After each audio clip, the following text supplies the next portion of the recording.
شب قدر میں پوری قرآن پہلے آسمان پر آ گئی. اس کی بڑی تفصیلات ہیں. ابلیس اس کی پوری حیات میں سب سے زیادہ پریشان ہوا. جب آپ کبھی تفسیر پڑھیں گے قرآن کے نزول کی تو آپ لوگوں کو پتا چلے گا ابلیس پریشان ہوا, اس کی پوری حیات میں سب سے زیادہ پریشان ہوا. بولا کہ جب سے میں پیدا کیا گیا تب سے میں نے ایسا آسمانوں اور زمین کے اندر معاملہ نہیں دیکھا جو اب ہو رہا ہے. ہم کو یعنی جنات کی ٹولی کو اور شیاطین کو پہلے آسمان تک بھی اڑنے کی اجازت نہیں دی جا رہی تھی, ان کو مارا جا رہا تھا. انہیں پریشان ہو گیا کہ کیا ہو رہا آخر. کافی کوششیں کرا معلوم کرنے کے لیے, یہاں تک کہ نبی صلی اللہ علیہ وسلم حدیث میں بتائے کہ آخری میں اس کا ایک چیلا اس کو جا کر بتایا کہ سب سے زیادہ فرشتے مکے کے پہاڑوں کے طرف کھڑے ہوئے. تو اس نے اندازہ لگایا کہ ضرور مکے میں اب کچھ ہو رہا ہے, اور وہی ہے جو شب قدر میں آسمان پر پہلے نازل کی گئی قرآن, اور وہاں سے 5 آیتیں سورہ الحاقہ کی غار حرا میں اتاری. آپ جانتے ہیں قرآن کو اللہ نے جملہ 5 ناموں سے پکارا ہے قرآن میں. قرآن, الکتاب, الذکر, تنزیل اور فرقان. 2 نام اس میں ایسے ہیں قرآن کے, یہ 2 نام قرآن کی حفاظت کے ذمہ دار ہیں, خود قرآن اور الکتاب. کیسا دیکھیے آپ, موسیٰ علیہ السلام کو کتاب دی گئی, قرات حفظ کی شکل میں نہیں دی گئی. عربی میں قرآن کس کو بولتے معلوم ہے؟ دیکھ کے پڑھنے کو نہیں بولتے, جو یاد رکھ کے ذہن سے پڑھتے وہ قرآن. لکھ دی گئی تو کتاب, سمجھ میں آ گیا؟ کتاب دی گئی موسیٰ علیہ السلام کو, تورات, قرآن نہیں تھی. نتیجہ ریپروڈیوس نہیں کر سکے. عیسیٰ علیہ السلام, داؤد علیہ السلام کو قرات کے لیے دیا گیا, کوئی حفظ نہیں کرے, کتاب نہیں بنے. محمد صلی اللہ علیہ وسلم کو قرآن دی گئی, صحابہ اس کو جب کا جب کتاب بنا. قاری غلطی کرا, کتاب موجود ہے اس کو صحیح کرنے. کتاب کے پرنٹ میں غلطی ہو گئی, قاری موجود ہے صحیح کرنے, حفاظت ہوگی اس کی. اِنَّا نَحْنُ نَزَّلْنَا الذِّكْرَ, ہم ذکر کو نازل کریں, وَإِنَّا لَهُ لَحَافِظُونَ, ہم اس کی بہترین حفاظت کر لیں گے. اس سے زیادہ کائنات میں کوئی اور کتاب نہ پہلے کبھی محفوظ کی گئی, نہ آج تک کی گئی, نہ قیامت تک کی جا سکتی. اس سے پہلی کوئی کتاب اتنے ہزاروں سال بغیر تبدیلی کے نہیں تھی. صرف قرآن تھی, ہے, قیامت تک رہے گی انشاءاللہ. کہ نبی کریم صلی اللہ علیہ وسلم قرآن کی کثرت سے تلاوت میں گزارتے, اور اس کی ایک خاص بات جو ہم کو سمجھنی چاہیے, جب نبی صلی اللہ علیہ وسلم کے بارے میں ہم کہتے ہیں کہ قرآن سے دلچسپی تھی, قرآن عربی زبان میں تھی اور نبی کریم صلی اللہ علیہ وسلم کی مادری زبان بھی عربی تھی. تو جو کچھ وہ تلاوت کرتے اس کو سمجھتے گہرائی کے ساتھ. ہماری مجبوری یہ ہے کہ ہم عربی نہیں جانتے, تو کم سے کم ایسے جو دروس ہوتے ہیں یا قرآن پر ایسے جو بیان کی محفلیں ہوتے ہیں اس میں شامل ہو جانا چاہیے. السلام علیکم ورحمۃ اللہ وبرکاتہ. بسم اللہ الرحمن الرحیم. میں سماک حسین صدیقی باحیثیت ناظم جلسہ آپ تمام مرد اور خواتین کا IREF کے دفتر پر آج یعنی 24 مارچ 2023 عیسوی بروز جمعہ کو تہ دل سے استقبال کرتا ہوں. انشاءاللہ رمضان 2023 عیسوی یعنی رمضان 1444 ہجری کہ اس مجلس کے آغاز کے لیے میں IREF کے اسٹوڈنٹ اور میرے چھوٹے بھائی سنان حسین صدیقی اور اس کے بعد IREF کے ایک اور اسٹوڈنٹ قاری عبدالقیوم کو دعوت دیتا ہوں کہ وہ قرآن پاک کے حصے کی تلاوت کرے. سب سے پہلے جناب سنان. السلام علیکم ورحمۃ اللہ وبرکاتہ. میں سنان حسین صدیقی IREF کا اسٹوڈنٹ اور اسکول میں 10th کلاس کا اسٹوڈنٹ ہوں. انشاءاللہ اب میں آپ تمام کو سورہ بروج سورہ نمبر 85 کی تلاوت کروں گا. اعوذ باللہ من الشیطان الرجیم. بسم اللہ الرحمن الرحیم.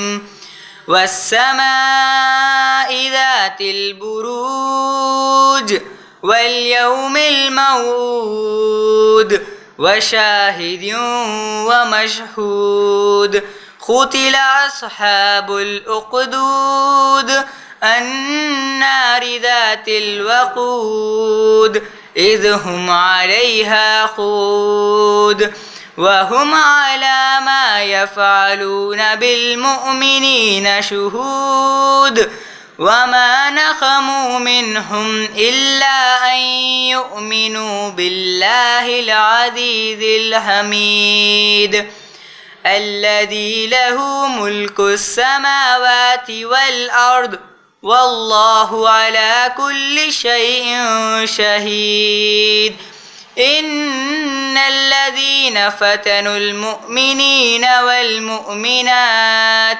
ثم لم يتوبوا فلهم عذاب جهنم ولهم عذاب حريق إن الذين آمنوا وعملوا الصالحات لهم جنات تجري من تحتها الأنهار ذلك الفوز الكبير إن بطش ربك لشديد إنه هو يبدي ويعيد وهو الغفور الودود ذو العرش المجيد فعال لما يريد هل أتاك حديث الجنود فرعون وثمود بل الذين كفروا في تكذيب والله من ورائهم محيط بل هو قرآن مجيد فی لوح محفوظ. جزاک اللہ خیر وآخر دعوان الحمد للہ رب العالمین. بسم اللہ الرحمن الرحیم. السلام علیکم ورحمۃ اللہ وبرکاتہ. میں عبد القیوم بن عبد الحفیظ محمد انشاءاللہ آپ تمام کے سامنے سورہ طارق سورہ نمبر 86 کی مکمل تلاوت کروں گا. اعوذ باللہ من الشیطان الرجیم. بسم اللہ الرحمن الرحیم. والسماء والطارق وما أدراك ما الطارق النجم الثاقب إن كل نفس لما عليها حافظ فلينظر الإنسان مما خلق من ماء دافق يخرج من بين الصلب والترائب إنه على رجعه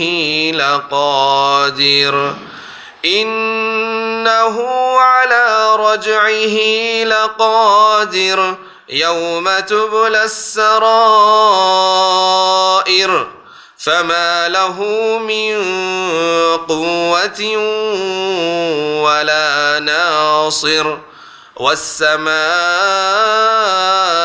ذات الرجع والأرض ذات الصدع إنه لقول فصل وما هو بالهزل إنهم يكيدون كيدا وأكيد كيدا فمهل الكافرين أمهلهم رويدا. وآخر دعوانا ان الحمد للہ رب العالمین. انشاءاللہ اس سے پہلے کہ میں میرے والد جناب عمران صدر IREF کو بیان کی دعوت دوں، آپ تمام کو IREF کا مختصر تعارف دیتا چلوں. الحمدللہ IREF یعنی Islamic research and educational foundation February 1998 عیسوی میں قائم کیا گیا اسلام کا دعوتی ادارہ ہے، جس کا بنیادی مقصد ہے غیر مسلمانوں کو اور گمراہ مسلمانوں کو قرآن اور حدیث با فہم و منج صحابہ رضی اللہ تعالی عنہم اجمعین دعوت دے۔ ماشاءاللہ اسی مقصد کو حاصل کرنے کے لیے IREF حیدرآباد میں، سارے ہندوستان میں اور بے شمار باہر کے ممالک میں انگلش اور اردو زبان میں بیانات، غیر مسلم مذہبی علم والوں سے مناظرے، مباحثہ وغیرہ میں شرکت کرتا ہے یا خود IREF منعقد کرتا ہے۔ الحمدللہ جناب عمران ابھی تک USA، Canada, UK، Australia, New Zealand, Taiwan, Singapore, Malaysia, Thailand, Scotland کے علاوہ تمام گلف ممالک میں بھی پروگرامز کیے ہیں۔ ماشاءاللہ آپ لوگ youtube.com/IREF ویڈیوز کو ہمارے ویڈیوز کے لیے سبسکرائب کیجئے اور 9989031373 کے واٹس ایپ نمبر کو آپ کے پاس ایڈ کیجئے اور ہم کو ایک میسیج بھیجئے۔ ہمارا FB پیج ہے facebook.com/IREFPOSTS۔ ماشاءاللہ جناب عمران کی پہلی اہلیہ یعنی میری والدہ محترمہ ندا گھریلو خاتون ہیں، جبکہ دوسری اہلیہ محترمہ امت المتین کی نگرانی میں IREF کا شعبہ خواتین 2005 عیسوی سے کام کرتا ہے۔ ہر سنڈے کو صبح محترمہ امت المتین اور میری چھوٹی بہنوں کے صرف خواتین کے لیے تقریر ہوتے ہیں۔ الحمدللہ ہر سنڈے دوپہر کو جناب عمران اور خود میرے بیانات IREF کے دفتر پر ہوتے ہیں۔ الحمدللہ جیسے کہ آپ سب جانتے ہیں کہ یہ رمضان کا مہینہ ہے، تو میں آپ تمام کو آپ کی زکوٰۃ اور ڈونیشنز کی یاد دلاؤں کہ IREF کو جاتے وقت دے کر جائے یا دوپہر 3:30 سے 11:30 کے بیچ میں IREF کے دفتر پر لا کر دے سکتے ہیں۔ اور یاد رکھے کہ IREF کو رمضان میں ہالیڈیز نہیں رہتے۔ الحمدللہ اب میں میرے والد یعنی جناب عمران کو دعوت دیتا ہوں کہ وہ اردو میں درس قرآن پیش کرے۔ انشاءاللہ آج پہلا رمضان 1444 ہجری یعنی 24 مارچ 2023 بروز جمعہ کو سورۃ البروج سے اپنا اردو درس قرآن کا آغاز کرے۔ جناب عمران۔ الحمدللہ رب العالمین والصلاة والسلام علی رسولہ الکریم وعلی آلہ واصحابہ اجمعین، اما بعد، اعوذ باللہ من الشیطان الرجیم، بسم اللہ الرحمن الرحیم، والسماء ذات البروج، اما بعد، رب اشرح لی صدری ویسر لی امری واحلل عقدۃ من لسانی یفقہوا قولی۔ میں میرے تمام بھائیوں کا اور میری بہنوں کا اسلامی طریقے سے استقبال کرتا ہوں۔ السلام علیکم ورحمۃ اللہ وبرکاتہ۔ سب سے پہلے تو اللہ رب العالمین سے دعا ہے کہ اللہ تعالیٰ یہ جو رمضان المبارک کا مہینہ آج سے آغاز ہوا یا پہلا روزہ ہے آج، ہم کو اس مہینے کو مکمل عبادتوں میں اللہ کی گزارنے کا موقع عطا فرمائے، صحت اور ایمان کے ساتھ، اور اس پورے مہینے کی جو رحمتیں اور برکتیں ہیں وہ مکمل ہم پر اللہ رب العالمین نازل فرمائے انشاءاللہ۔ الحمدللہ پچھلے رمضان ہم لوگ قرآن مجید کے اردو کے درس کا آغاز کیے تھے، اس نظریے سے کہ جو مختصر طور پر عام جو عوام ہوتی ہے، جس کو عوام الناس کہا جاتا ہے یا انگریزی زبان میں لے مین، جس میں ہم سب شامل ہیں، خود میں بھی اس کا ایک حصہ ہوں، ہم سب کے لیے روزمرہ کی زندگی میں قرآن مجید سے ایسے معلومات کو ہم حاصل کریں جو ہماری روز کی زندگی میں کام آئیں، ہمارے حلال اور حرام کے تمیز کرنے کے درمیان ہمارے لیے آسانی ہو قرآن کو سمجھتے ہوئے، اور جو کوئی بھی ہماری زندگی کے معاملے ہوں، چاہے وہ انفرادی ذاتی معاملے ہوں یا گھر کے خاندانی معاملے ہوں یا ہمارے کام کاج کے، نوکریوں کے، جہاں کہیں بھی یہ معاملے پیش آئے، ہمارے ذہن میں اللہ رب العالمین کے کلام میں جو اللہ نے ہم کو ہدایات دی ہیں، جو احکامات ہم کو اللہ نے ذکر کیے ہیں، اور پھر ان ہدایات اور احکامات کو جس عمدہ انداز میں اپنے بندوں سے بے تحاشا محبت کا اظہار کرتے ہوئے، انہیں خوب جنت کی لالچ دیتے ہوئے، جہنم کے آگ سے ڈراتے ہوئے، اپنے عذاب سے ڈراتے ہوئے، اپنے قریب کھینچتے ہوئے، ان کو ان کی زندگی کا اور موت کا احساس دلاتے ہوئے، مقصد حیات کا ان کو احساس دلاتے ہوئے اللہ نے جو بیان کیا ہے، اس کو ہم نے کوشش کی کہ عام جو طریقے سے، جس طرح ہم آپس میں بیٹھ کر ایک دوسرے سے کسی بھی موضوع پر گفتگو کرتے ہیں. دیکھیے کئی بار ہم لوگ آپس میں بیٹھ کر سیاست پہ گفتگو کرتے ہیں اور یہ بہت کامن ہے ہمارے پاس. 4 نیوز پیپرز پڑھنے والے الگ الگ, کوئی ٹائمز آف انڈیا پڑھتا, کوئی کرونیکل پڑھتا, کوئی اردو نیوز پیپرز پڑھتا, اور پھر جب ان کی بیٹھک ہوتی ہے تو آپس میں سیاست پر گفتگو کرتے ہیں, جبکہ سیاست کی الف با نہیں معلوم ان کو, ABCD نہیں معلوم ہے. لیکن گفتگو ایک عام فہم تھا کہ بھائی ہمارے ماحول میں کیا چل رہا, حالات کیا چل رہے ہیں, بھائی BJP کیا کر رہی, یا TDP کیا کر رہی, کانگریس کیا کر رہی, ارے راہل گاندھی کے ساتھ فلاں ہو گیا, ارے مودی جی کو کسی نے بول دیا. تو یہ جو سب گفتگو ہوتی ہے, ہم حالانکہ یہ فیلڈ کے ایکسپرٹ نہیں ہوتے, لیکن ہم آپس میں گفتگو کرتے کس لیے؟ ایک ہے کہ ہم سمجھنا چاہتے ہیں ماحول میں کیا چل رہا. ایک دوسرے سے جب گفتگو ہوتی تو ایک دوسرے کے ذہن کھلتے, اور بعض وقت سامنے والے کے پاس وہ معلومات ہوتے جو آپ کے پاس نہیں ہوتے, اور آپ کے معلومات میں اچھا ایسا بھی ہے, ایک نئے ڈائریکشن میں, ایک نئے زاویے پر آپ کو سمجھنے کے موقع ملتے. تو ہمارا یہ جو درس قرآن ہے بنیادی طور پر یہ کوئی تفسیر نہیں ہے, مفصل تفسیر, یعنی تفصیل کے ساتھ تفسیر, اس کا حق مجھے نہیں ہے. اس کا حق اکابر علماء کو, جو عربی زبان کا, عربی تاریخ کا, عرب کا, قرآن کی تاریخ کا, اس کی ہر آیت کے شان نزول کا یہ بہت گہرا جو علم رکھتے ہیں, یہ ان کی ذمہ داری ہے کہ تفصیل کے ساتھ اس کی تفسیر کو بیان کریں. لیکن چونکہ اللہ رب العالمین نے قرآن میں سورہ رحمان میں کہا الرحمن علم القرآن خلق الانسان علمہ البیان, رحمان نے جو ہے انسان کو پیدا کیا, اس کو قرآن کا علم عطا فرمایا تاکہ قرآن کے علم پر وہ بیان کرے. تو یہ جو بیان کرنے والا معاملہ ہے یہ ہم جیسے عام لوگوں کے لیے ہے کہ بھائی ہماری روزمرہ کی زندگی میں ہم جو اللہ رب العالمین کو سمجھیں, اللہ سے قریب آئیں, اللہ سے ڈریں, اللہ سے محبت کریں, اللہ کی جنت کی خواہش کریں, قیامت کے دن محمد صلی اللہ علیہ وسلم کے دست مبارک سے, ہاتھ سے آب کوثر کا پیالہ جو ہم لے کر پئیں, وہ خوش نصیبی ہم کو ملے. تو اس کے لیے جو چیزیں ہماری ہدایت کی ضرورت کی ہیں اس کے اوپر انشاءاللہ ہم لوگ گفتگو کریں گے. اور پھر یہ مہینہ تو ہے ہی رمضان, قرآن کا مہینہ. صحیح بخاری کی جو حدیث ہے 4998 4998, جس میں پیارے نبی کریم صلی اللہ علیہ وسلم نے فرمایا کہ رمضان المبارک میں جبرائیل علیہ السلام میرے پاس آتے اور پچھلے جو رمضان سے لے کر اس رمضان تک جو کچھ بھی نازل ہوا وہ پوری قرآن آپ سے صلی اللہ علیہ وسلم سے سنتے تھے. اور اگر تیسرا سال آئے تو پورے 3 سال میں جو کچھ نازل ہوا, 10ویں سال آئے تو پورے 10 سال میں جو کچھ نازل ہوا. اور حدیث نمبر 4998 میں بتایا کہ اس سال جبرائیل علیہ السلام نے مجھ سے قرآن 2 دفعہ سنا, اور وہ نبی صلی اللہ علیہ وسلم کی حیات کا آخری رمضان تھا اور قرآن مکمل نازل ہو گئی تھی اس کے بعد. تو لہٰذا یہ قرآن کا مہینہ ہے. پھر جب بی بی عائشہ رضی اللہ تعالیٰ عنہا سے سیرت دریافت کی گئی کہ نبی کریم صلی اللہ علیہ وسلم کی رمضان میں جو مصروفیات تھیں وہ کیا تھیں, تو بی بی عائشہ فرماتی ہیں کہ وہ کمر کس لیتے تھے, جتنا ہو سکے اپنے دنیاوی رشتہ داروں سے, دنیاوی معاملات سے اپنے آپ کو بے رخ کر لیتے تھے, اس سے اپنے منہ کو پھیر لیتے تھے, اور مکمل طور پر کوشش کرتے کہ قرآن سے جڑ جائیں. آپ اعتکاف میں جب بیٹھتے صلی اللہ علیہ وسلم تو اعتکاف میں کرتے کیا؟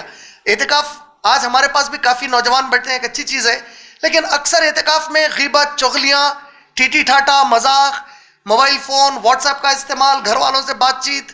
اب تو مسجد کے باہر تو نہیں, لیکن مسجد میں رہ کر, اعتکاف میں رہ کر بھی اکثر و بیشتر وقت یا تو تم سونے میں گنوا دیتے.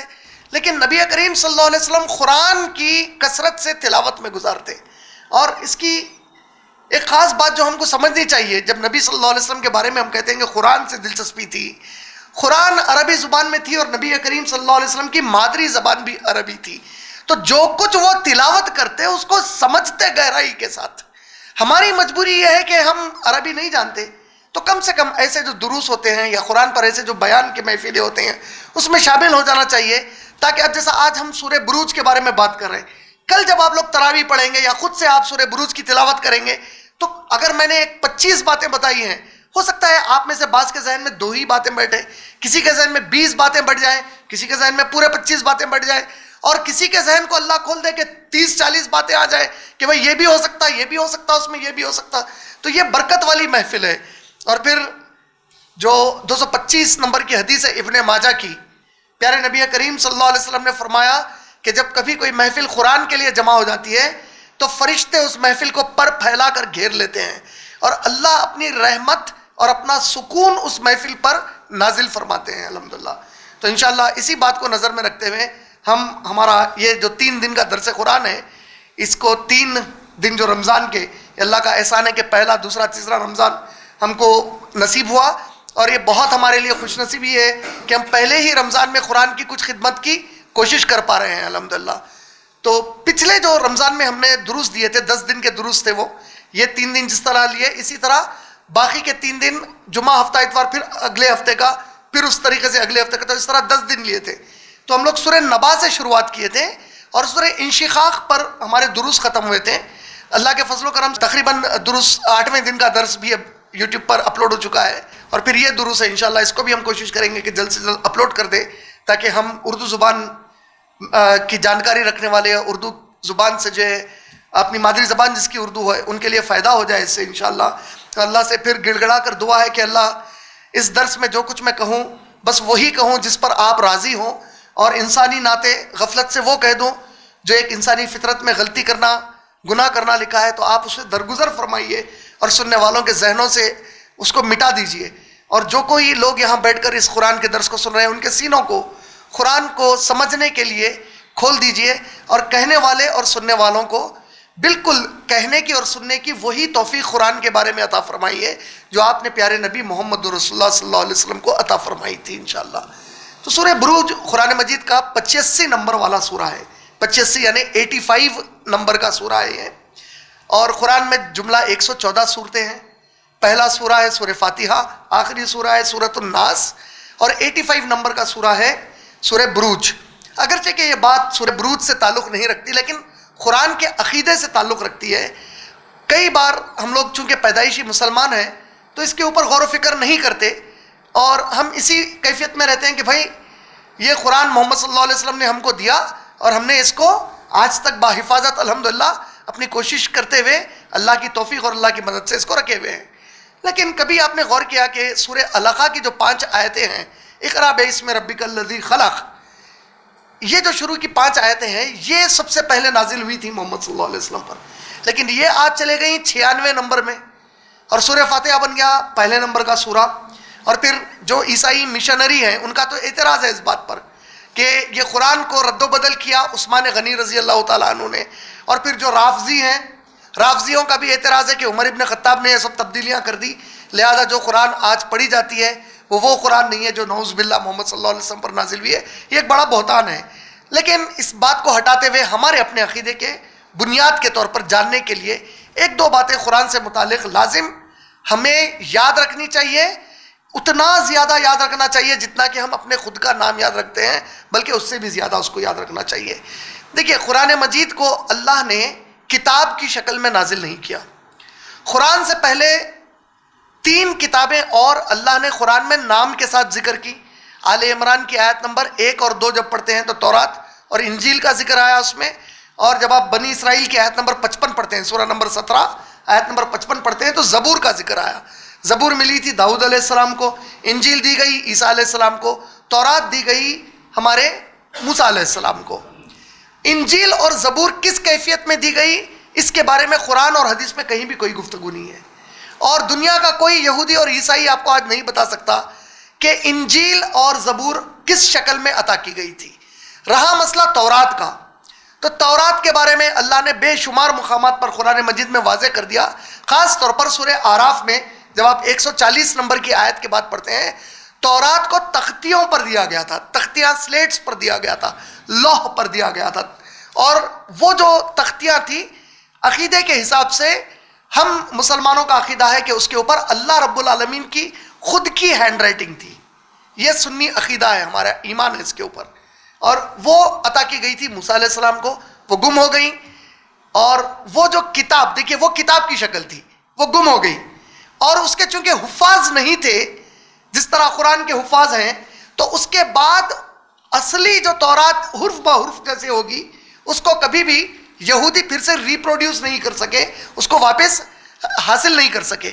اور پھر موسیٰ علیہ السلام کے دور کے بعد جب ایک بہت ہی ظالم بادشاہ نبوشد نیزر نامی فارس کا ایک بادشاہ، جب اس نے فلسطین کے علاقے پر حملہ کیا اور تمام یہودیوں کو اپنا غلام بنا لیا اور وہ پرشیا کو لے گیا، تو کئی سالوں تک 200 سال کے بعد اللہ نے وہاں پر ایک اپنے عظیم بندے عزیر علیہ السلام کو بھیجا, اور عزیر علیہ السلام نے اللہ سے گڑ گڑا کر دعائیں کی.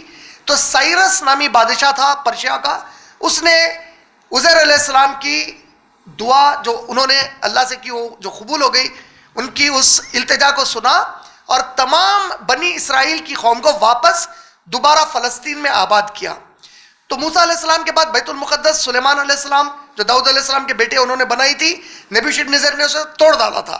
دوبارہ جب عزیر علیہ السلام واپس آئے تو انہوں نے واپس بیت المقدس کو دوبارہ بنایا, اور اللہ رب العالمین نے تورات کے جو بنیادی احکامات تھے دوبارہ عزیر علیہ السلام کو وحی کیے, الہام کیے, اور وہ اصلی تورات نہیں تھی بلکہ اس کے احکامات کی جو بنیادیں تھیں وہ بتائی گئیں, اور اسی کے بنیاد پر اورل تورات چلتی تھی. اورل تورات مطلب کتاب کی شکل میں تورات کبھی بھی نہیں تھی, اورل تورات چلا کرتی تھی. یعنی انہوں نے ان کو کہا, انہوں نے ان کو کہا, انہوں نے ان کو کہا, کس نے کہا آپ سے, اس نے کہا, اس نے کہا. تورات کو جس کو آج یہ لوگ بائبل یا اولڈ ٹیسٹمنٹ یا پینٹیٹیوک, جینیسس, ایکسوڈس, نمبرز, لیویٹیکس, ڈیوٹرونومی, یہ جو شروع کی 5 کتابیں ہیں پرانے عہد نامے کی بائبل کے اندر کی, جس کو یہ لوگ تورا مانتے ہیں, یہ سب سے پہلی مرتبہ لکھی کب گئی عبرانی زبان میں؟ وہ لکھی گئی عیسیٰ علیہ السلام کی پیدائش سے 1 سال پہلے بس. اور موسیٰ علیہ السلام کتنا پہلے اس سے؟ لگ بھگ 3-3.5 ہزار سال پہلے. یعنی موسیٰ علیہ السلام سے عیسیٰ علیہ السلام کی آمد تک تورات کی کتابی کوئی شکل موجود نہیں تھی, صرف زبانی تھی. زبانی اس میں تو کئی گڑبڑ ہوتے کیونکہ حفاظ, اصل حفاظ تو تھے نہیں جو موسیٰ علیہ السلام کے تورات کو حفظ کرے. یہ تو عزیر علیہ السلام نے جو احکامات بتائے بعد میں, اس کو انہوں نے جو کچھ یاد رکھ لیا سو یاد رکھ لیا تھا وہ.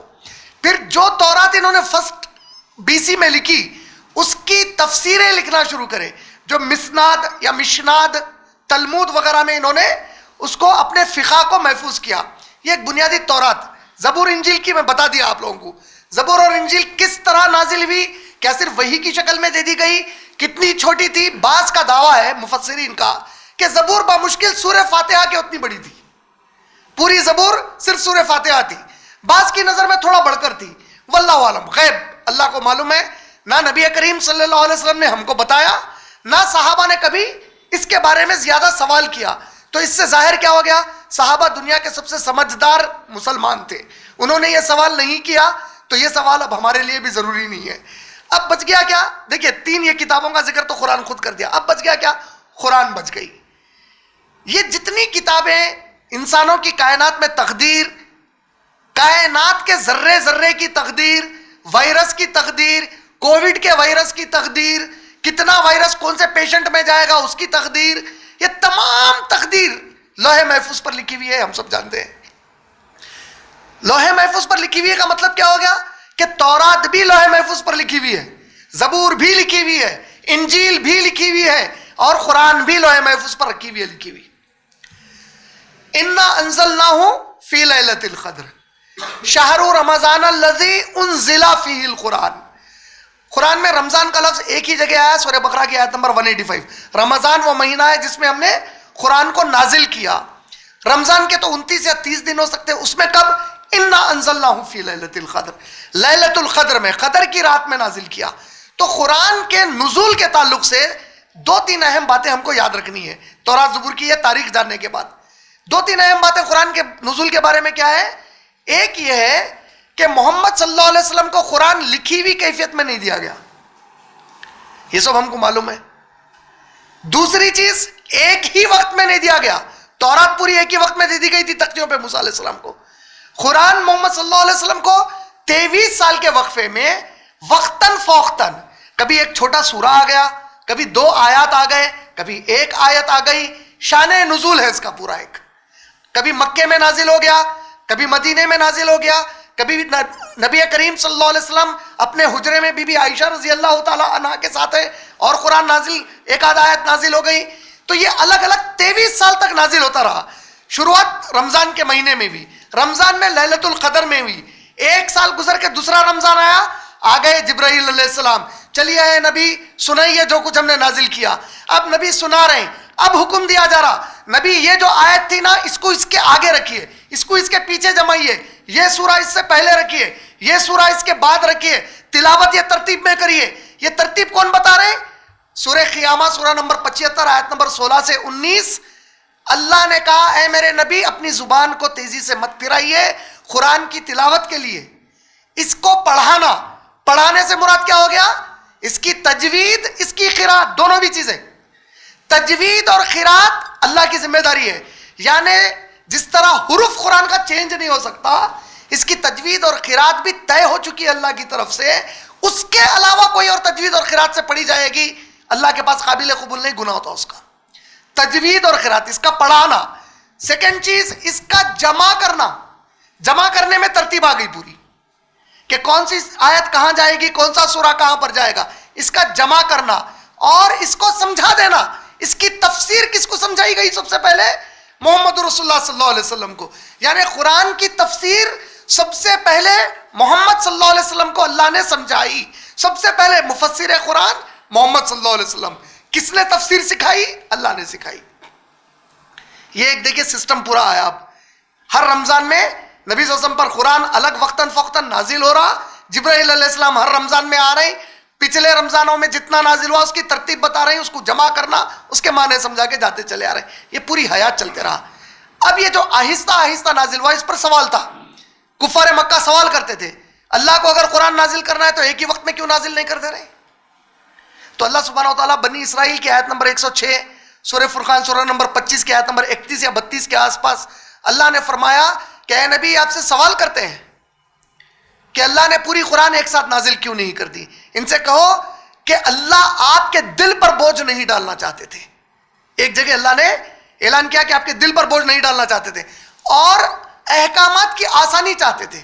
یعنی ایک سوسائٹی، ایک معاشرہ ہزاروں سال سے کچھ کرتے آ رہا، ایک جھٹکے میں ایک چیز کو ایک ہی وقت میں، آج پوری قرآن آ گئی، زٹ زٹ زٹ زٹ پوری چیزیں ناممکن تھی. تو تربیت کی گئی، ایک تربیت کے ساتھ اس کو آہستہ آہستہ نازل کرے. اور اے نبی صلی اللہ علیہ وسلم ہم آپ کے اوپر بوجھ نہیں ڈالنا چاہ رہے تھے، آپ کے دل کے اوپر، بولے اللہ تعالیٰ. لیکن انا انزلناہ فی لیلۃ القدر میں جب انزلنا کا لفظ آیا تو قرآن میں سورہ بنی اسرائیل کی آیت نمبر 106 میں انزلہ تنزیل دو الفاظ استعمال ہوئے ہیں نازل کے لیے. انزلہ کہتے ہیں ایک ہی وقت میں اتار دیا جانا، تنزیل کہتے ہیں آہستہ آہستہ اتارا جانا. انزلہ لوح محفوظ میں یہ جو پوری قرآن تھی، یہ پوری قرآن لوح محفوظ سے پہلے آسمان پر شب قدر میں نازل کر دی گئی. شب قدر میں پوری قرآن پہلے آسمان پر آ گئی. اس کی بڑی تفصیلات ہیں. ابلیس اس کی پوری حیات میں سب سے زیادہ پریشان ہوا. جب آپ کبھی تفسیر پڑھیں گے قرآن کے نزول کی تو آپ لوگوں کو پتا چلے گا ابلیس پریشان ہوا، اس کی پوری حیات میں سب سے زیادہ پریشان ہوا. بولا کہ جب سے میں پیدا کیا گیا تب سے میں نے ایسا آسمانوں اور زمین کے اندر معاملہ نہیں دیکھا جو اب ہو رہا ہے.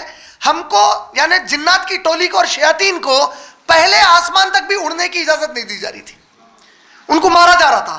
انہیں پریشان ہو گیا کہ کیا ہو رہا. آخر کافی کوششیں کرا معلوم کرنے کے لیے، یہاں تک کہ نبی صلی اللہ علیہ وسلم حدیث میں بتائے کہ آخری میں اس کا ایک چیلا اس کو جا کر بتایا کہ سب سے زیادہ فرشتے مکے کے پہاڑوں کے طرف کھڑے ہوئے. تو اس نے اندازہ لگایا کہ ضرور مکے میں اب کچھ ہو رہا ہے، اور وہی ہے جو شب قدر میں آسمان پر پہلے نازل کی گئی قرآن، اور وہاں سے 5 آیتیں سورہ الحاقہ کی غار حرا میں اتاری گئی. یہ عقیدہ ہے قرآن کا ہمارے. پہلا نازل کہاں پہ ہوا؟ پہلے آسمان پر. 23 سال میں وہاں سے آہستہ آہستہ 23 سال جب تک قرآن نازل ہو رہا تھا، جنات اور شیاطین کو پہلے آسمان تک کی بھی اڑان کی اجازت نہیں تھی. اس حفاظت کے ساتھ یہ قرآن نازل ہوئی. اس میں ایک اور اگرچہ کہ بات ٹاپک سے ہٹ کے پھر سے، لیکن عقیدے کا مسئلہ ہے. آپ جانتے ہیں قرآن کو اللہ نے جملہ 5 ناموں سے پکارا ہے قرآن میں. قرآن، الکتاب، الذکر، تنزیل اور فرقان. 2 نام اس میں ایسے ہیں قرآن کے، یہ 2 نام قرآن کی حفاظت کے ذمہ دار ہیں، خود قرآن اور الکتاب. کیسا دیکھیے آپ، موسیٰ علیہ السلام کو کتاب دی گئی، قرات حفظ کی شکل میں نہیں دی گئی. عربی میں قرآن کس کو بولتے معلوم ہے؟ دیکھ کے پڑھنے کو نہیں بولتے، جو یاد رکھ کے ذہن سے پڑھتے وہ قرآن ہے. سمجھے آپ؟ یاد رکھ کے ذہن سے پڑھنے والی چیز قرآن ہے. لکھ دی گئی تو کتاب ہے. سمجھ میں آ گیا؟ کتاب دی گئی موسیٰ علیہ السلام کو، تورات، قرآن نہیں تھی. نتیجہ ریپروڈیوس نہیں کر سکے. عیسیٰ علیہ السلام، داؤد علیہ السلام کو خیرات کے لیے دیا گیا، کوئی حفظ نہیں کرے، کتاب نہیں بنائے. محمد صلی اللہ علیہ وسلم کو قرآن دی گئی، صحابہ اس کو جب کا جب کتاب بنائے. قاری غلطی کرا، کتاب موجود ہے اس کو صحیح کرنے. کتاب کے پرنٹ میں غلطی ہو گئی، قاری موجود ہے صحیح کرنے. حفاظت ہوگی اس کی. اِنَّا نَحْنُ نَزَّلْنَا الذِّکْرَ، ہم ذکر کو نازل کریں، وَإِنَّا لَهُ لَحَافِظُونَ، ہم اس کی بہترین حفاظت کر لیں گے. اس سے زیادہ کائنات میں کوئی اور کتاب نہ پہلے کبھی محفوظ کی گئی، نہ آج تک کی گئی، نہ قیامت تک کی جا سکتی. اس سے پہلی کوئی کتاب اتنے ہزاروں سال بغیر تبدیلی کے نہیں تھی. صرف قرآن تھی، ہے، قیامت تک رہے گی انشاءاللہ. تو یہ بنیادی ہمارا عقیدہ ہے قرآن کے بارے میں. سمجھ گئے؟ اب لیلۃ القدر رمضان میں نازل ہوا، علاقہ 96 نمبر پہ چلے گیا، سورہ فاتحہ پہلے نمبر پہ آ، یہ سب اللہ کی طرف سے ہو رہا. اس میں خود محمد صلی اللہ علیہ وسلم کی ذات مبارک کا کوئی ہاتھ عمل دخل نہیں ہے. تو سورہ بروج 85 نمبر پہ آیا. لیکن یہ سورہ نازل کہاں ہوا؟ یہ سورہ نازل ہوا مکۃ المکرمہ میں، سورہ بروج. اور یہ جس زمانے میں نازل ہوا، اس کا جو شان نزول ہے وہ بڑی اہمیت کا حامل ہے مفسرین اور علماء کے پاس، خود صحابہ کے پاس بھی. اس کی وجہ کیا ہے؟ یہ بتایا جاتا ہے اس زمانے میں نازل ہوا جبکہ مکۃ المکرمہ میں محمد صلی اللہ علیہ وسلم پر بے تحاشا تکلیفیں اور اذیتوں کا دور تھا.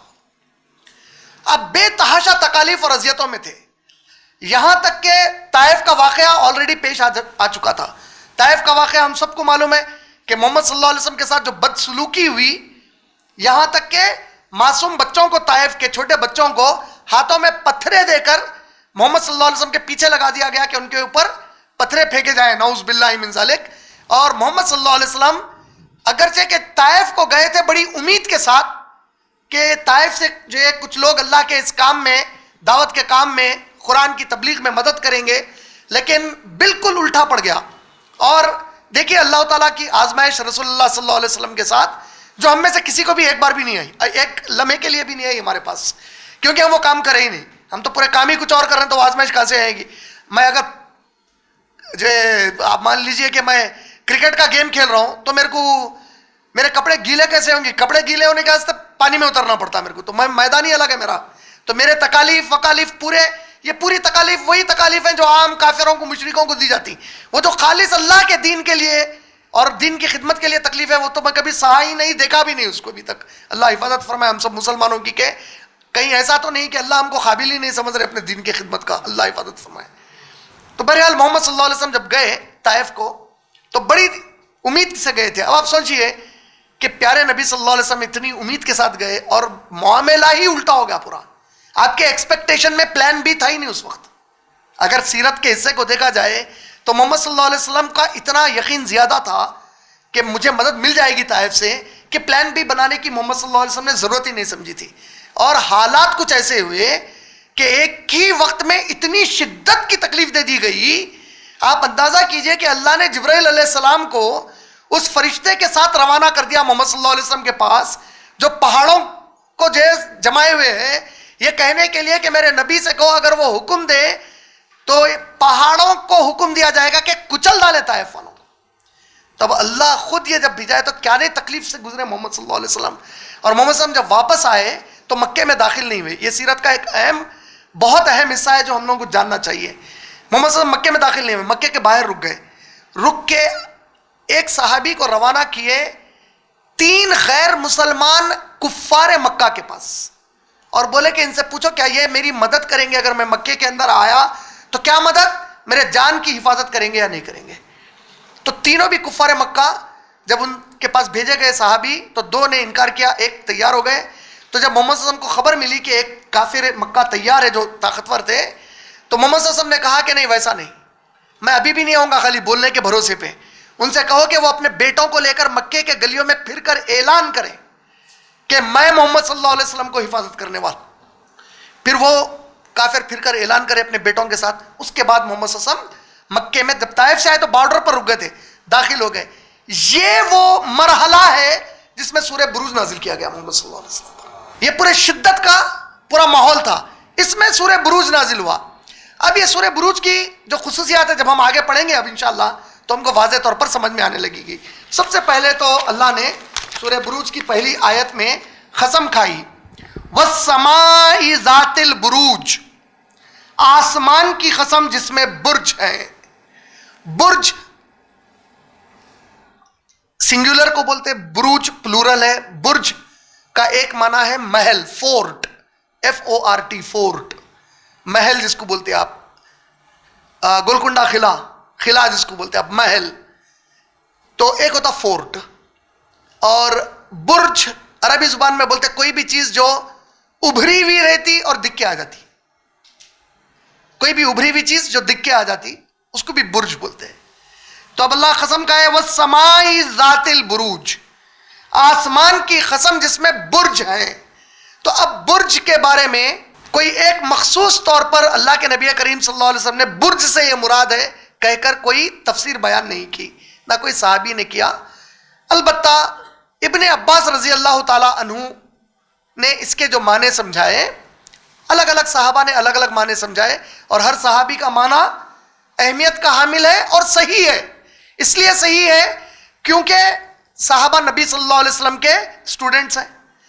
جو وہ کہیں گے عقیدے کا حصہ بنے گا, اور اگر وہ 4-5 الگ الگ باتیں بتا رہے ہیں تو ان کی کوئی بات دوسری بات سے ٹکرانے والی نہیں ہو سکتی, اور 4-5 باتیں بھی پورے معنوں والی ہو سکتی ہیں.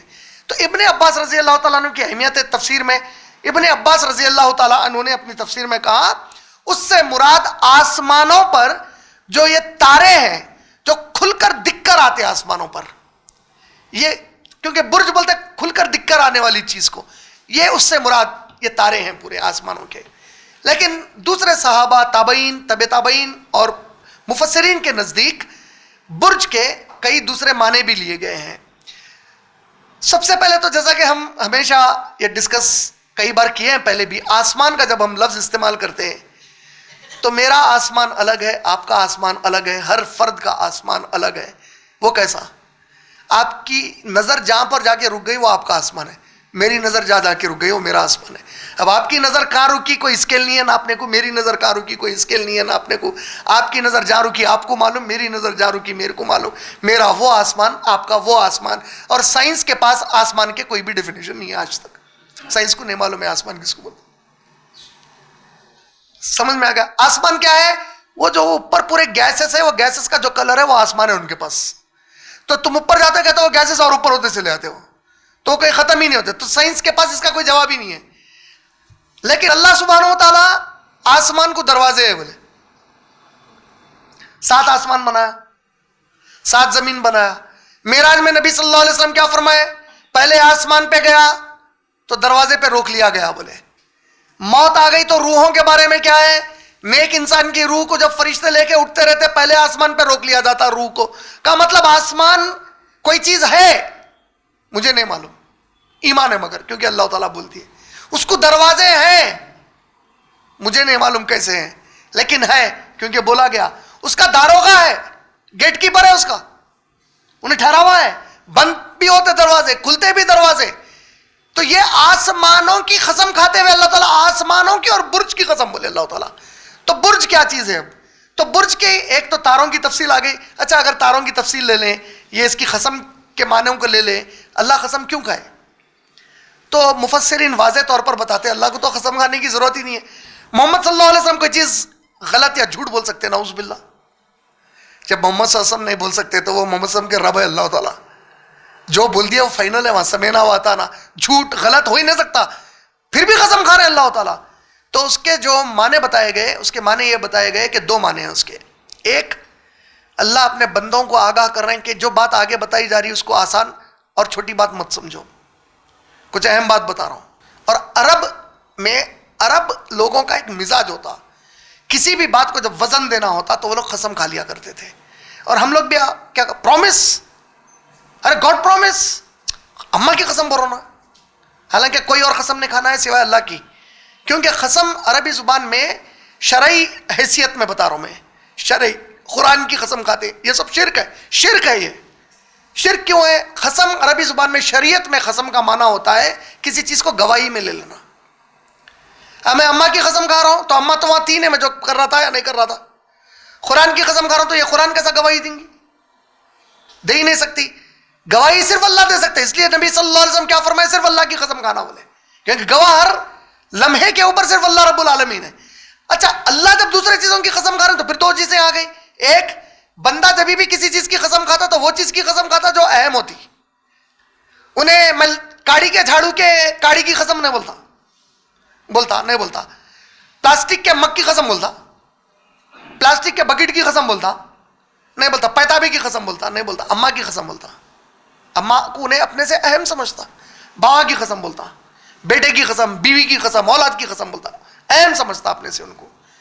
اللہ سے بڑھ کر تو کوئی اہم ہے نہیں. تو اب شریعتاً تو آپ لوگ سمجھ گئے, شریعتاً سوائے اللہ کے کسی کی بھی نہیں قسم کھانا ہے.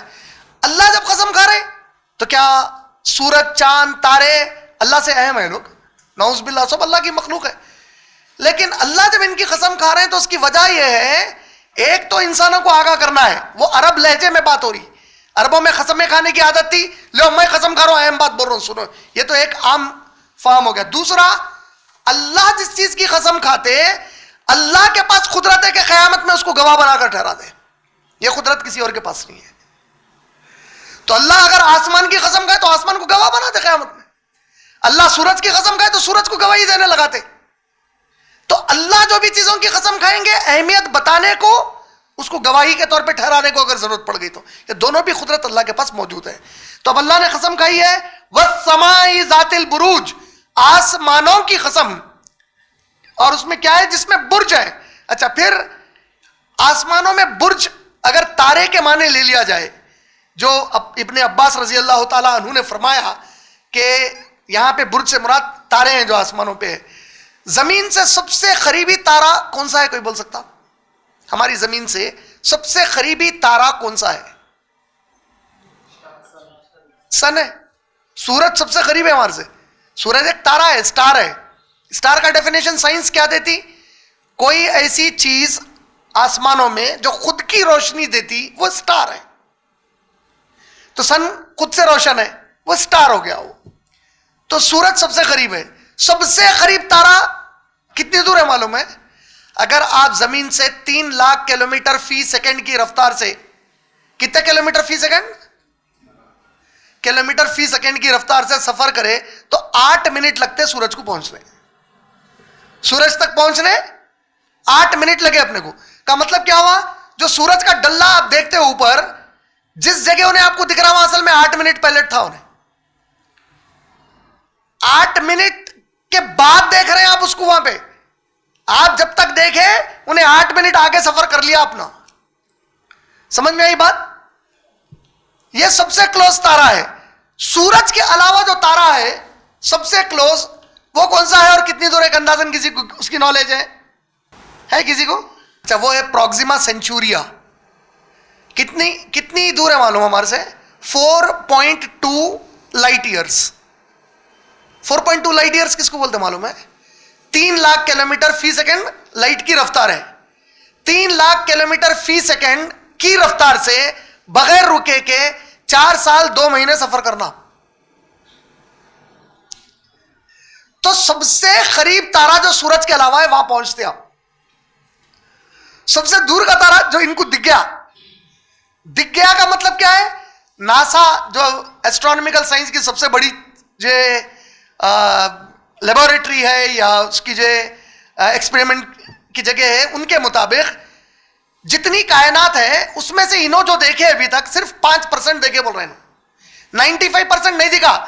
وہ 5% جو دیکھے انہوں, اس میں جو سب سے دور کا تارا ہے, اگر آپ 3 لاکھ کلومیٹر فی سیکنڈ کی رفتار سے ٹریول کرے تو وہ جو تارا ہے ایئرلینڈر, اس کے اوپر آپ لوگ 28.5 بلین ایئرز کے بعد پہنچتے.